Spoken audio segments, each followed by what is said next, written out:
Hey, what's going on, y'all? This is Be the Poet, aka y'all check out my hashtag IMB, letter I, AMBE. It's the hashtag. You can find me almost anywhere online with that hashtag. So today I'm coming to you to talk about a topic that's been in my conversations for the last few months, and it's been on my mind, for the last few months, because it's something that we can't get around. And it's the conversation of communication, how we do and don't talk to each other. So right now I'm talking about the danger of silence. Pardon me if I mess up or I stutter, because I'm in between thoughts right now. So today we live in a very big whisper culture, right? We live in a real big whisper culture where we have validated not talking to each other as a form of communication.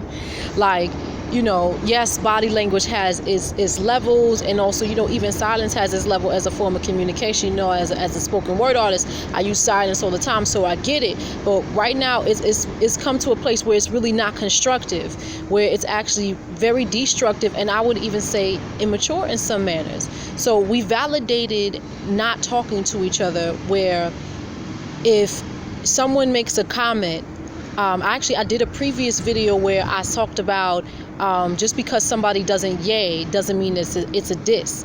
And I was referring to the fact that how a lot of times on social media, and even sometimes in person, but a lot of time, most of it is online, if you make a comment or someone comments on your stuff and they're not automatically going yes and all of that stuff, if they're not putting that type of energy into it, maybe they're coming with a different perspective.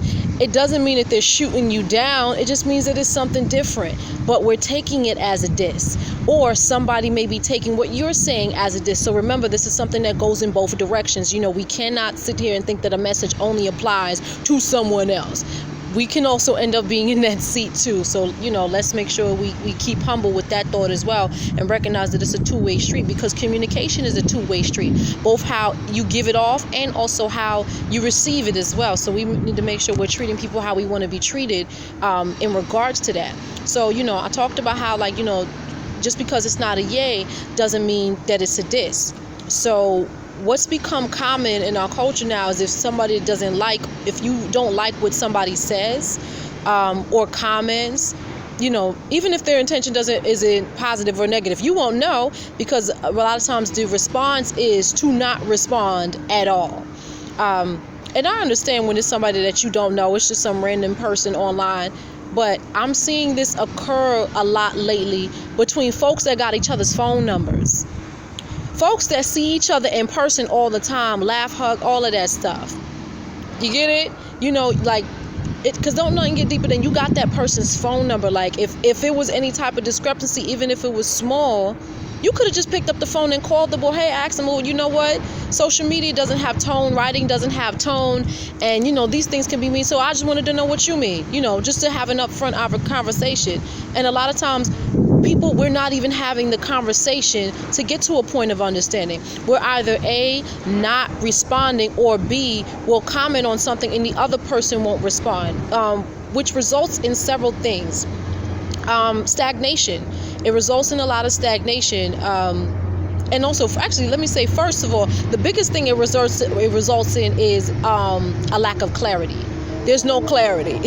There's no clarity. So, a lot of times people are walking around, they'll be in the same room, not sure if that other person is feeling some sort of way about them, or, not knowing, or, maybe you feeling some sort of way about somebody else because you're not sure how they meant that comment, but you don't want to ask because you're afraid of how to, even if you're not afraid, because we want to get touchy-feely about the word afraid. Now, I'm not in fear. I'm not claiming that. And I'm like, look, you know what I'm talking about. Fact of the matter is, you're not having an open conversation about what is or isn't going on. So as you still didn't step to the conversation. You're still not having an upfront conversation, whether you're afraid, not afraid, or whatever else is in the mix there. We're not being upfront with one another. So there ends up being a lack of clarity in this ambiguous space, this gray area with one another. And a lot of us are in the same social circles. And let me tell you, I'm seeing it with my head wrap crew. I love my head wraps. I'm wearing one today. Got an afro too. I'm seeing it with my head wrap crew. So whether you ratchet or righteous, I see it happen with both the ratchet and the righteous. So, right now it's a mentality. So it's not just one social circle that it's happening in over another. It's happening, period. And I'm really sick of it. I'm really kind of getting sick of it because really and truly, one, it's not healthy. It's not constructive. And not only that, there's no growth in this shit. There's no growth in this shit at all. And not only that, it's real silly. Because a lot of times, some of the stuff that we may think that is a diss is really just miscommunication. Because again, social media don't have no tone. When you're writing, a lot of times you don't have tone at all. And growth comes in different levels. So hold on, I took some notes because I wanted to make sure I ain't forget nothing. So I said growth a few different times so what do I mean by that? So when you actually get to the point where you invite somebody to the conversation, or you get invited to the conversation, certain things can happen. There's a possibility for growth here. Because now, let's say, there was something wrong. There's something, maybe you felt like what somebody commented was something that was incorrect, or maybe it was disrespectful, or maybe it wasn't even disrespectful. Maybe it was just something that you just wasn't feeling. Okay, if you invite them to the conversation, or at least just be from like, it's like, all right, I respect your opinion, but it's like, I'm not feeling it. I can dig that. At the very least, y'all, this now. There's some type of clarity there. But let's say you felt like what somebody said was disrespectful or wrong. I'm gonna put wrong in quotation marks, right? Because sometimes the things that we think are wrong are really just different. But now, what does that mean for you, right? Okay, well, maybe that is just different, but it still doesn't work for my world. Okay, that's fine too. It doesn't work for your world. So now what you have to do is, when you are communicating, once you've invited somebody to the conversation, now you can get to a space where you can, be clear about what your boundaries are. Like, you know what? That's not something that really works for me. I'm not really cool with that. So, when you're in my space, could you please not, go in that direction? It's like, I need us to keep, in order for us to be copacetic, because I still want us to be friends. Let's keep the conversation here. Like, or you know what? Maybe this topic, we don't agree on this topic. We've got differences on this topic. So let's just leave that to the side and keep our conversations about A, B, and C, because that's what we get along at, right? You start setting boundaries. But you can't set boundaries if you don't invite somebody to the conversation, and vice versa. Guess what? That person has boundaries too, and their boundaries have to be respected as well. So you're gonna have to learn. So a couple of things that also happen when you get to the conversation is you learn somebody's language, and they learn your language, and as a result, you kind of end up creating a language together, right? It's called getting to know somebody. It's called getting to know somebody. Something else we don't do too much anymore. We real peripheral with shit. So, and guess what? You're also going to have to do this with every person that you know. Because, and you're also, another thing that you're doing is you're establishing the rules of engagement, right? The rules of engagement are not the same with everybody. Even when an idea or a rule of engagement, a certain type of behavior is, even when it's something that is widely known, it's not the only one. It's not, we don't live in a world where everything is binary. Life is very much like a pie chart. So you have, like, let's say there are 10 things on that pie chart, and it's like, all right, well, you think that this is the right way for this to be done. It's like, okay, there are about 9 other ways to end up accomplishing the same goal. And some of them may end up contrasting each other. And that's fine. So when you're creating the rules of engagement with someone, you have to figure out which way ends up working best with them, right? And then y'all are going to have to come together and figure out which way ends up working best for both of y'all when y'all are dealing with each other or in each other's spaces. That's a part of the process. And you don't even get to we've been avoiding that process. We've been abandoning that process. We've been beating around the bush with that process, because you can't get to that step if you don't invite somebody to the conversation. So we're not really getting to know each other. We don't even know what each other's boundaries are, because we're not talking about them. I'm going to keep beating that into the ground, because it's really that big of a deal. It's really that big of a deal, right? So what's one of the reasons? One of the reasons that I've heard people not want to make mention of something else, but is not wanting to make mention of why they're not communicating directly with somebody is, what the answer is, some people don't know how to take critique very well. So, and we're going to even go into, what it means to be critiqued. Because sometimes there's a difference between critiquing and constructive criticism and throwing somebody under the bus. Okay? Those are not the same thing. And, we like to play with words a lot of times, but y'all know what it is. Constructive criticism, just for the sake of our conversation and so that y'all know, constructive criticism, one, starts with intention. Intention is the mother of all things. Your intention is to actually be constructive. Your intention is to actually, you feel like, okay, you know what, this comment that I'm making, hi B, this comment that you're making, or maybe this question that you're asking, is to either progress the conversation, or you think that this may improve the other person, or possibly even improve yourself. Who knows? But it's usually if your constructive criticism involves you putting forth a suggestion or an idea, or rather, if it's in the process, you negate, let's say, the way you're doing something is there's a better way that you could do it, or nah, I don't think that's the right solution. Provide a solution. Don't just talk about the problem. Constructive criticism means that in you pinpointing what you think a problem is, you're also putting forth some type of solution, or you're at least asking questions about how y'all can get to the solution. That's an intention thing. You have to have that type of intention, and that's usually how you can. That's also another way that you can tell if somebody else is trying to be constructive. Maybe it doesn't always come out because, again, when you're typing versus when you're talking, you don't get to communicate as much. So it may take longer to get to that point. It may take longer to see if somebody is being constructive as they're talking to you, and vice versa. It may take longer for somebody to see if what you're saying is constructive or not. Right?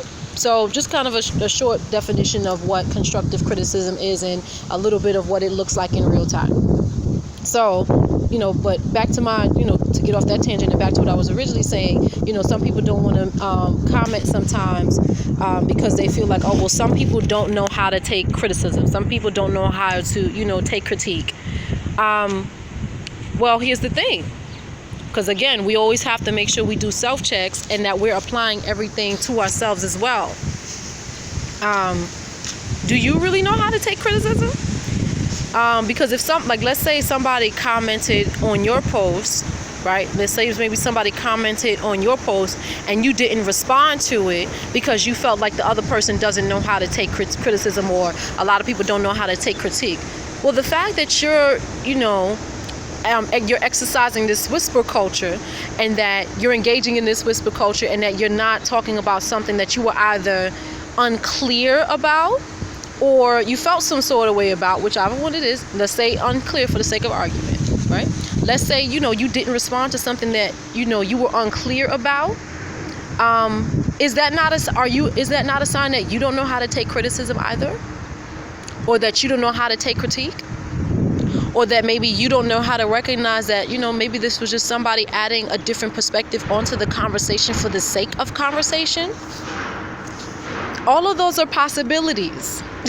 All of those things are possibilities. And I don't think we take enough time to look at those different possibilities and say that, maybe I'm the one that's making a big deal out of nothing. Maybe I'm taking things a lot more personally than I should. And the only way I'm really going to know that is if I have dialogue with this person. Now, I understand you ain't got time to sit there and dialogue with everybody. That's understandable. But again, I'm making this post, I'm making this video mainly because I'm seeing it happen between folks that will see each other in the same room and people that have each other's phone numbers, people that actually called each other friends, But whether it's friends or whether it's with new people, guess what? The whole, part of people's reasons for getting online is not just connecting with people they already know. It's also about, for some of them, is connecting with people they don't know, for the sake of learning and expansion. And maybe you don't want to learn. Maybe you don't want to expand. And you have the right to that too. But we also need to, but I think it's a lot healthier for us to be upfront about that, to be forward about that, because when you're forward about it, you're setting the rules of engagement, and somebody can also say, okay, oh, that's not what you want. Okay, you have the right to it. Now I can respect it now that I know. If they don't know, you don't give them the option to even respect your space if you don't tell them what you need to have respected, if you're not having clear communication. And until we start having these conversations, we're not even going to know how to have these conversations. Because sometimes we think we're being clear and we're not being clear, and but that's a part of the back and forth. That's a part of the learning process. So maybe you have a learning curve to get through, right? Maybe you have a learning curve to get through. Be advised and be mindful that the other person and other persons and other people, because we don't live in a world by ourselves, that the other people also have learning curves to get through too. So if 2 people, and sometimes maybe it's a conversation with 5 people, because, again, World Wide Web. Sometimes it's a conversation with 20 people. Sometimes it's 2 billion people. World Wide Web. Let's say for sake of argument, you got 10 people that are actively having a conversation, right? And likelihood, about 8 of those 10 people have a learning curve when it comes to communication. That's just me being realistic. I kind of made up a statistic real quick, but I say it that way because I want us to recognize it's like we are not the only ones in the conversation that have a learning curve. So because we're not the only ones having a learning curve, we also have to learn to have more patience with each other. This is required for us to communicate. This is required for us to learn how to get to know each other. Okay? So there's one more point that I wanted to make, and my last point is about maturity, right? There's a such thing as emotional maturity, and I think this is my opinion, but I feel that it's very true, but technically it is my opinion, right? But I do feel that it is probably one of the most true things ever. It takes more maturity to be friends with someone whom you do not agree with on big topics in life, right? You got somebody in your life, somebody that you call a friend, and y'all disagree on some huge, major topics, things that are important to you, and y'all are just on opposite sides of the fence, right? But y'all choose to be friends anyway. That takes a shitload of maturity. That takes a lot of emotional maturity to say that even though you and I are on opposite sides of these ideas and these thoughts and these positions in life, I still fuck with you, right? Or to even say that, you know what? We keep bickering and arguing about this, but there are other parts of this friendship that we are cool on. So you know what? Let's just agree to put those things to the side and leave those over there, since we can't come to a resolution. We can't come to a common ground. So let's leave each other alone when it comes to those things, and then deal with each other in the areas of life where we do get along, where we can find a resolution. Because the thing about real friends is this: over time, how you doing, neighbor? Over time, what will end up happening is, or what may end up happening is, you may change, right? You may learn some things from that person and they're different, right? They may learn some things from you and you're different, right? Another thing that probably, besides just the learning, is like, you know what? You may end up learning how to get along with that person despite of the differences. There's another word for that too. It's called love. Real talk. It's called love. That's what love look like in real time. That's what love look like in real time. And love can happen with somebody that's not your intimate partner, or somebody that you're not being sexual with. Intimacy can also happen with somebody that you're not being sexual with, but that's a whole nother conversation. let's just stick to this thing about communication for now. But that right there, that's also called love, to say, you know, that I'm gonna grow with this person, that, you know, despite the fact that we on opposite sides. And it's also called family. That's another word. It's also called family. Family, you'll stick with each other and learn how to adapt with each other and learn how to be in each other's space, even when y'all don't agree on shit. Even if that shit is major, you know what I'm saying? Y'all can't resolve this part. We're going to put that to the side and just deal with each other on the areas where we can get in where we fit in. That don't mean I got to throw you all away, but I'm going to get in where I can fit in with you as a person or with you as a collective, and we're going to move on those. We're going to move forward on those. That takes a shitload of maturity. And that's something that we also need to do as a Black community as well. Because I know a lot of y'all was probably thinking it as y'all are watching me do this video. Y'all was thinking it. How you doing, honey? All right, making sure I say hi to my neighbors. So I know a lot of y'all was thinking it, but that's real talk. But if we can't do that on these micro levels with us as individuals, how we gonna do it as a whole collective? But we gotta do it. We have to start. We have to start, and it starts with intention. It really, really, really, truly does start with intention, and just learning to have patience with each other. And also, even sometimes, if in the middle of a conversation where you got to say, well, you know what? I've reached my breaking point right now, and I know anything I say or do after this point in the conversation is not going to be constructive. So let's, put this down for a minute and come back another time. I've had to do that. I know me. I know I get to a point where I'm like, that's when because I've had that moment where I've gotten quiet in conversations, where it's like, after talking for so much, I'm like, you know what? I got to stop at this point. Because I know if I keep going after this point, I'm going to start being belligerent. But that's also me knowing myself. You have to know what your breaking point is and what that also starts to look like. And also know how to communicate that right before you get to that point. Just be saying, like, you know what? This don't work for me right now. This is not healthy no more. Let's have this conversation another time when we can be more constructive, because I'm at the breaking point right now. How you doing, y'all? All right. So sometimes that's what it looks like.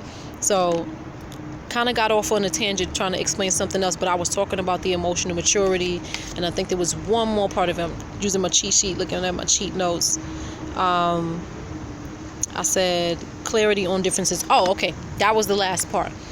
Now, let's say you get into the space where, all right, you're talking to a person and y'all have y'all differences. Maybe the differences are things that are on major issues.